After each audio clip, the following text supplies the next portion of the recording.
Bonjour à toutes et à tous, bienvenue sur cette vidéo de psychoastrologie consacrée à l'interprétation des configurations astrologiques sur une semaine. Donc, je vais vous parler de la semaine du 10 au 16 avril 2023. Nous sommes dans le mois du Bélier.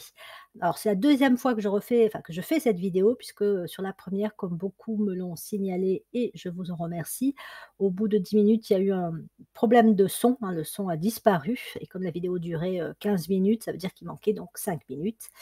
Donc voilà, comme j'avais la possibilité de la refaire, c'est parti.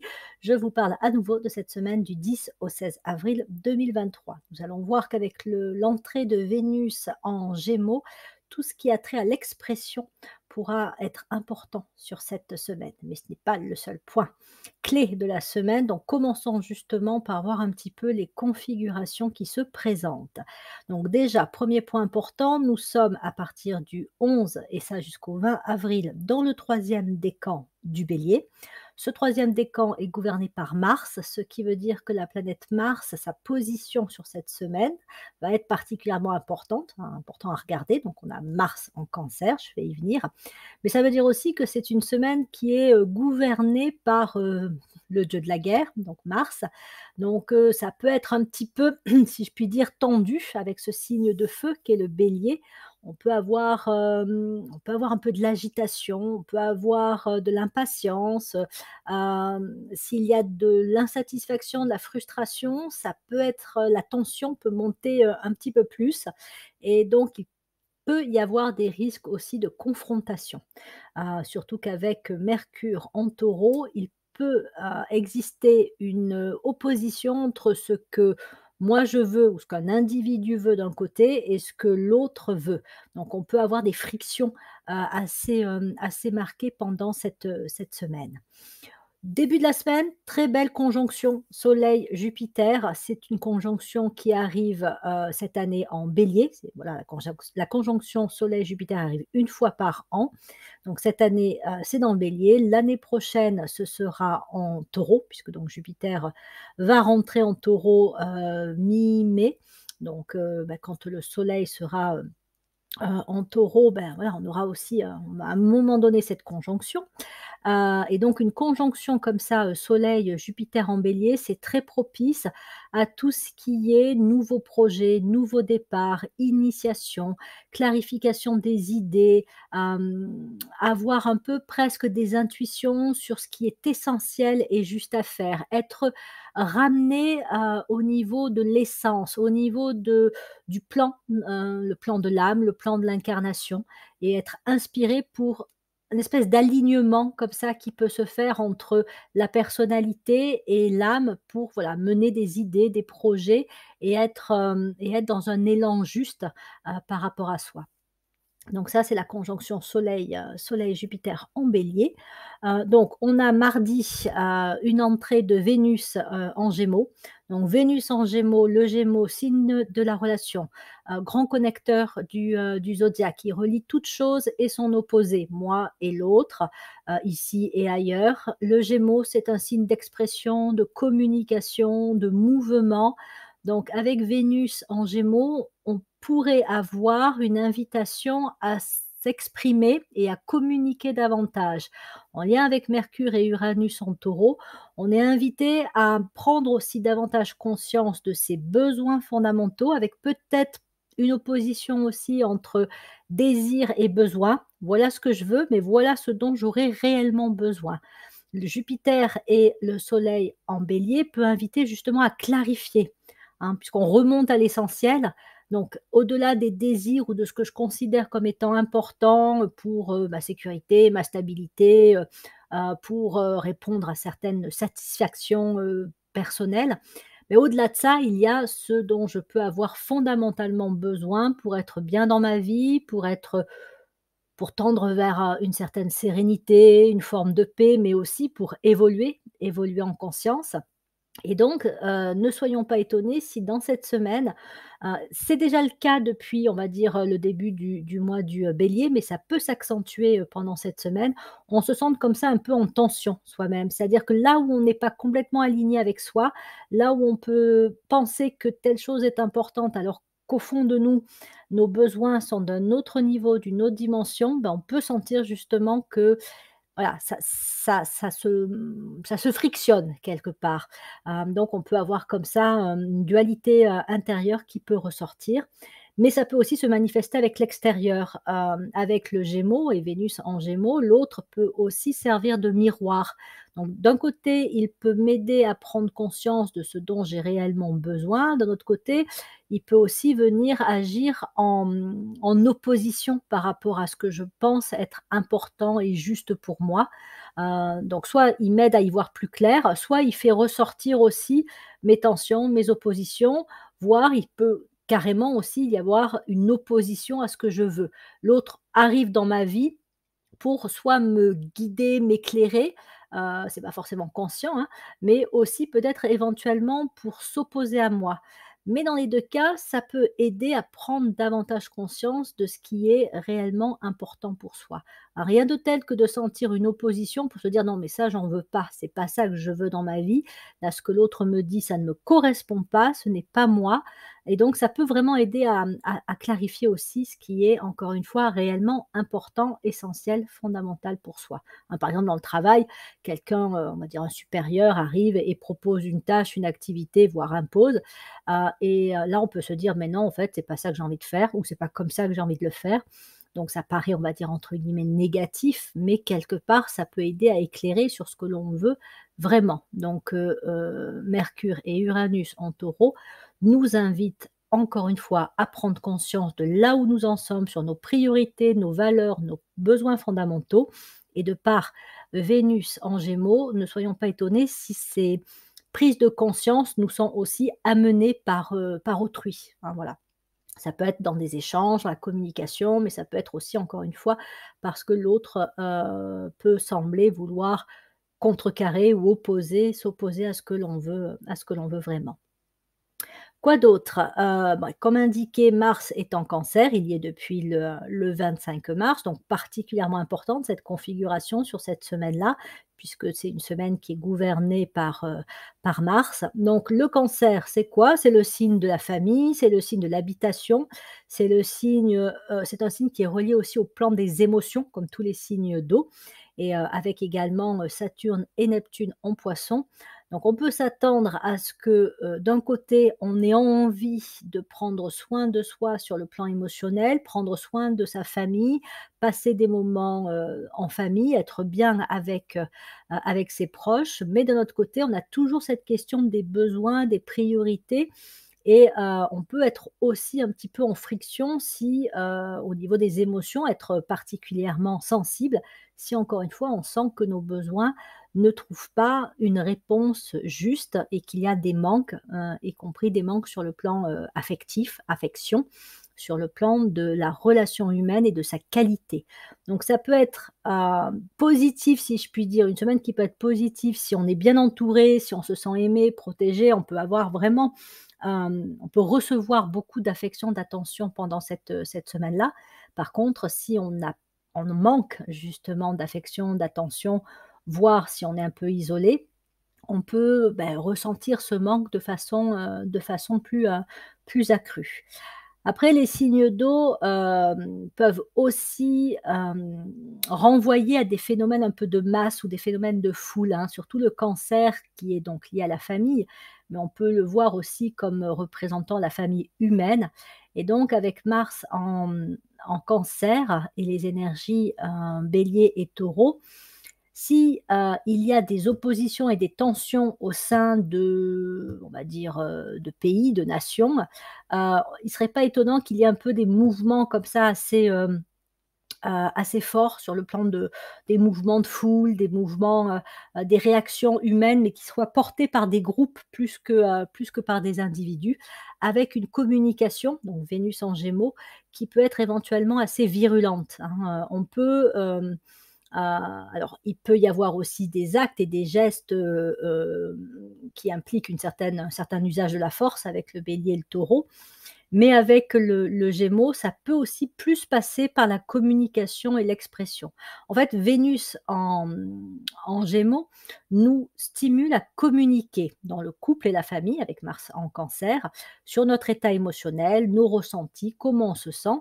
Donc, communiquer, ça aide aussi à prendre conscience, hein. Dire les choses, c'est les mettre en forme, c'est leur donner aussi plus de clarté et plus de puissance, hein.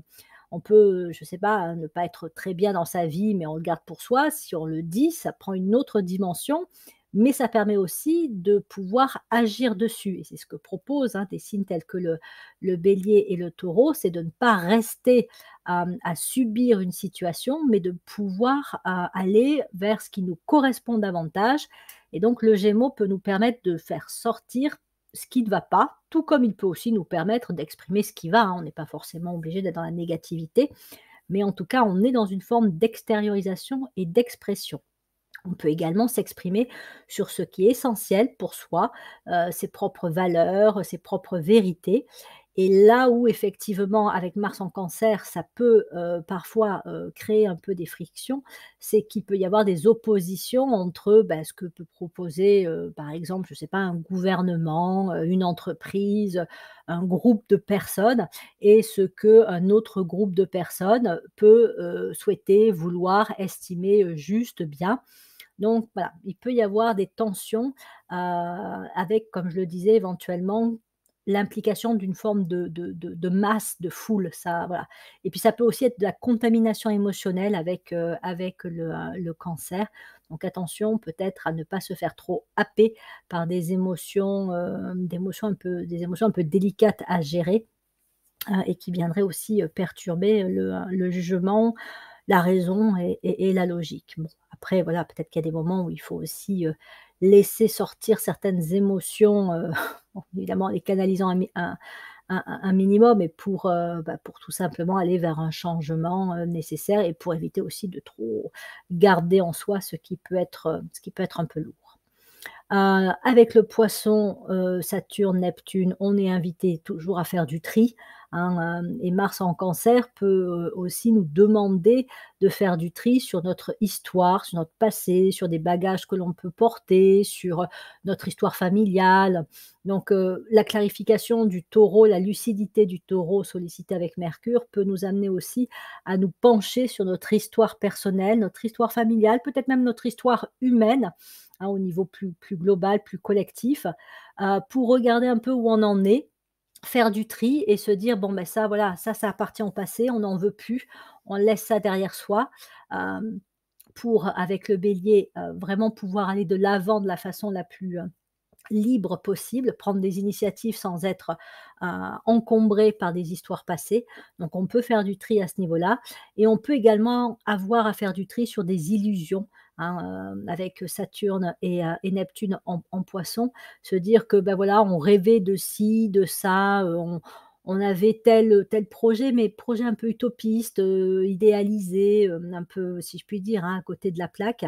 Parce qu'on n'a pas forcément les moyens de les réaliser, parce que c'est pas ça qui est le plus juste pour nous et donc on peut être ramené aussi à une certaine forme de réalité pas forcément toujours très agréable, hein. Renoncer à un rêve, ça peut heurter la sensibilité et voilà, faire entre guillemets «de la peine», mais en même temps, on a besoin de ça pour pouvoir avancer, hein, revenir à quelque chose de plus réaliste. Donc il peut y avoir une forme de renoncement aussi à des illusions, à ce qui ne fonctionne pas et ne fonctionnera pas, hein. C'est comme ça peut être le cas, par exemple, quand on, croit à une relation et qu'on fait tout pour que ça fonctionne et qu'en fait ça ne fonctionne pas. Donc voilà, on peut avoir besoin aussi d'accepter de renoncer à cette histoire-là ou parce que, je sais pas, on cherche à percer professionnellement dans tel domaine et ça ne marche pas ou, voilà, on a une activité qui ne fonctionne pas. On peut avoir à accepter à un moment donné que, que ça ne prendra pas plus, demain que ça n'a pris, hier et donc pouvoir se réorienter ou se repositionner sur ce qui serait, plus juste pour soi.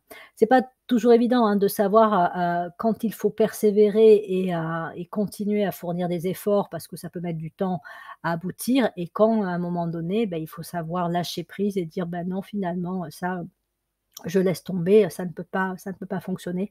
Donc, il peut y avoir quand même dans cette semaine des prises de conscience, une clarification et là aussi ça peut être envoyé par l'autre, hein. Ça l'autre peut venir nous montrer, non pas forcément qu'il le veuille volontairement, mais il peut nous renvoyer, face à une certaine réalité. Donc ça peut être aussi, intéressant d'écouter ça, dans cette semaine-là.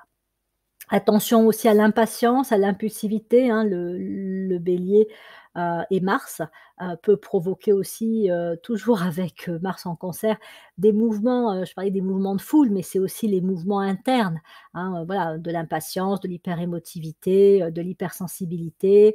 Ça peut partir en colère, ça peut partir, oui, en éclat, on a envie de tout envoyer balader, et voilà, ça peut être ça peut être un petit peu chaotique encore pendant cette semaine, aussi bien sur le plan individuel que sur le plan collectif, parce que, bah, les énergies sont quand même puissantes et avec l'entrée de Pluton en Verseau, on a un travail de libération qui commence à se faire, mais ce travail se fait un peu pour l'instant par l'opposé. Alors je m'explique, c'est-à-dire que le rôle de Pluton en Verseau va être d'accentuer les libertés, d'aider l'être humain à aller vers plus de liberté, bah, alors au sens spirituel, hein. Sauf qu'au départ, en fait, son rôle, c'est justement de pointer là où nous ne sommes pas libres, là où existent des restrictions, des inhibitions à la liberté. Donc on est dans une période, on est dans un début d'influence de Pluton en Verseau où on peut justement sentir qu'il y a des espaces dans notre vie individuelle, vie collective aussi, hein, au niveau de la société, où en fait on a des restrictions sur le plan de la liberté et donc ça peut aussi accentuer, la frustration, l'impatience, l'envie de, bah, voilà, encore une fois, hein, de tout envoyer promener, balader et de rentrer dans une forme d'opposition. Avec Mercure en Taureau, c'est la prise de position ferme et c'est la dualité entre ce que moi je veux, ce à quoi j'aspire et puis, bah, ce qu'on peut m'imposer ou ce que la société peut me dire comme étant, juste, bien, vrai, pour moi. Donc voilà, il peut y avoir comme ça des tensions assez fortes. Mais encore une fois, l'accent est mis sur la prise de conscience de nos besoins fondamentaux, de nos valeurs, de nos priorités pour faire du tri sur ce qui n'a plus lieu d'être, ce qui est passé, dépassé, lâcher le plus possible et s'il y a des zones où on voit que l'on n'est pas libre et qu'on a la capacité d'agir dessus, ça peut être, des peurs qui nous retiennent, bah, autant prendre conscience et poser, quand c'est possible, hein, des actes. C'est à quoi nous invitent Mercure et Uranus, en Taureau, mais aussi le Bélier, hein, avec sa capacité à oser, à aller de l'avant, sa détermination. Donc aller vers ce qui peut nous libérer et nous ramener à notre essence et à ce qui est donc essentiel, pour nous. C'est un peu une reprise de pouvoir aussi à quoi nous invite le Bélier et le Taureau, si jamais on a un peu perdu, hein, notre pouvoir ou notre volonté ou notre courage ou notre détermination, hein. Ces configurations nous invitent à être l'acteur ou l'actrice de notre vie, à prendre nos propres décisions et non pas nous contenter, soit de nous laisser, mener par les événements, par les rythmes instaurés, voilà, par le train-train, quotidien, hein. On est invité à se questionner sur ce que l'on veut vraiment et à poser des actes pour aller dans ce sens. Voilà, je pense avoir fait le tour. Je jette juste encore un petit coup d'œil sur les notes que j'avais mis sur cette page. Non, je crois que j'ai à peu près tout dit. Bah oui. Donc voilà, c'était donc, la vidéo que j'avais envie de vous proposer ou plutôt de vous reproposer pour, cette semaine du 10 au 16 avril 2023. Donc n'hésitez pas à vous exprimer en fonction de vos besoins fondamentaux. À bientôt.